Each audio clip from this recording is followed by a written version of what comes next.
Bernard Monteau, bonjour. Je Bonjour. suis ravie de vous accueillir sur ce plateau. Vous allez nous éclairer sur les addictions en informatique et l'informatique qui entoure notre vie. Nous sommes, voilà, c'est notre quotidien. C'est aussi, ça fait partie de l'évolution des choses, mais il y a des dangers à tout ça. Il y a les dangers de toutes les grandes addictions, c'est-à-dire la manière dont on devient peu à peu dépendant d'une consommation. C'est-à-dire on n'utilise plus la chose pour son utilité, on utilise la chose pour satisfaire un besoin d'addiction, quoi. C'est ça. Donc ça va être le grand danger, c'est que peu à peu, nous sommes encerclés d'images extérieures. Et ces images extérieures risquent de nous appauvrir en images intérieures si nous nous laissons aller à cette dépendance. Alors l'informatique, c'est tous les écrans, c'est les Tous les téléphones écrans. portables. Téléphone portable, iPhone, iPad, ordinateur, mais même télévision, même c'est la manière dont aujourd'hui cet homme moderne est entouré d'images extérieures et pour lequel toute la journée il va chercher ces images extérieures dans une espèce de frénésie d'actualité extérieure permanente qui parfois l'appauvrit en intérêt pour son actualité personnelle. Il faut s'interroger sur ce besoin d'information extérieure permanente qui nous écarte de l'information intérieure, de quoi j'ai envie, qu'est-ce que j'aimerais, de quoi j'ai besoin, etc., etc. Il y a un rapport dont nous sommes privés.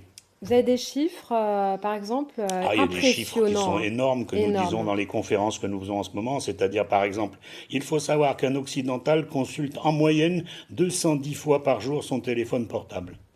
Il faut savoir aussi qu'à peu près 80% des gens se lèvent le matin et regardent leur portable, C'est et vrai. 80% des gens se couchent le soir et regardent leur portable. Première et dernière chose de la journée. Le plus étonnant, c'est quand même 90% des gens vont au WC avec leur Mm. téléphone portable. Donc on est devant des chiffres énormes, on voit très bien quelque chose d'important, c'est la pénétration dans la vie courante de cette activité informatique. Très bien. Les enfants sont confrontés à tout ça, Les bien enfants, malgré eux, finalement. bien sûr, les enfants, ils subissent une mode, c'est la mode de leurs parents, puis c'est la mode du monde dans lequel ils sont. Si on supprimait la relation aux enfants aux écrans, on les rendrait asociaux dans leur propre cours de récréation. Alors, les dangers pour ces Les enfants. dangers, c'est la perte de l'attention. On est sur des choses où l'attention, la longueur d'attention diminue de plus en plus parce que tous les programmes ont très bien compris qu'en multipliant des messages très courts sur de courtes périodes d'attention, sauf que l'attention, à force de se réduire, elle rentre dans une paresse qui fait qu'elle se réduit de plus en plus. Il est paru cette semaine ou la semaine dernière une publication de chercheurs américains qui disait que la génération qui vient est la première génération dont le QI sera inférieur au QI des parents. C'est très très grave, où Hmm. l'attention sera inférieure à l'attention des parents. Nous sommes devant des êtres qui sont en train de s'appauvrir psychiquement. Alors, comment faire face à tout ça, selon vous? Comment contrer? Parce que finalement, on vit dans cette société, on n'a pas le choix. Je pense qu'il va falloir inventer une éducation qui va aller avec. Les parents vont devoir inventer une éducation de la consommation juste des écrans. Parce qu'au fond, il faut bien comprendre quelque chose. Ce n'est pas l'informatique qui est mauvais, pas plus que l'alcool, pas plus que le tabac. C'est la quantité d'alcool et la quantité de tabac qui est mauvaise. Et c'est la quantité d'informatique qui est mauvaise. Il va falloir penser une scolarité, penser des nouvelles règles d'éducation que les parents vont devoir inventer, qui vont essayer d'aller chercher des comportements justes de consommation d'écran. Parce qu'il faut bien comprendre que d'un autre côté, d'un point de vue historique, il faut que nous nous interrogions sur la Hmm. manière dont ça survient soudain en Occident, cette irruption de tous C'est les ça. écrans. Et si c'était nécessaire pour que nous perdions toute intelligence et toute mémoire. Parce qu'après tout, à partir du moment où les appareils vont le faire mieux que nous n'avons aucune raison d'utiliser encore notre mémoire et aucune raison d'utiliser notre intelligence. Dans 50 ans, les appareils seront bien plus performants que nous.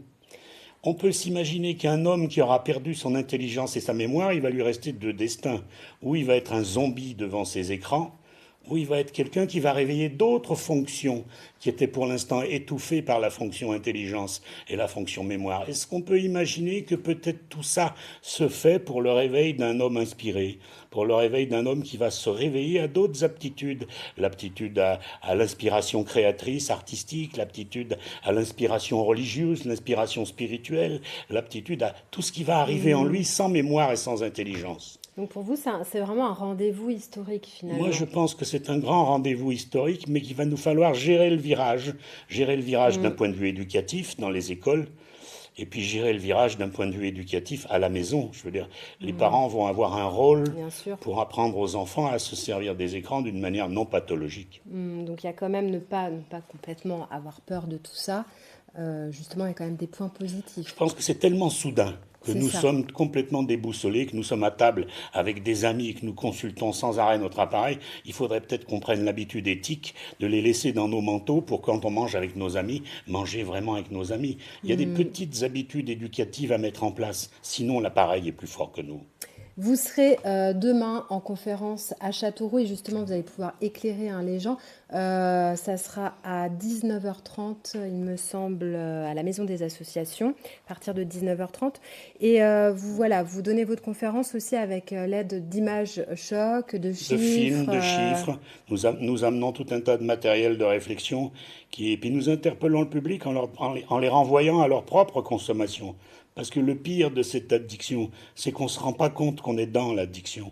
Le pire de cette addiction, c'est que les autres, on sait que c'est mal de boire, on sait que c'est mal de fumer, tandis que l'addiction informatique, on ne sait pas que c'est mal.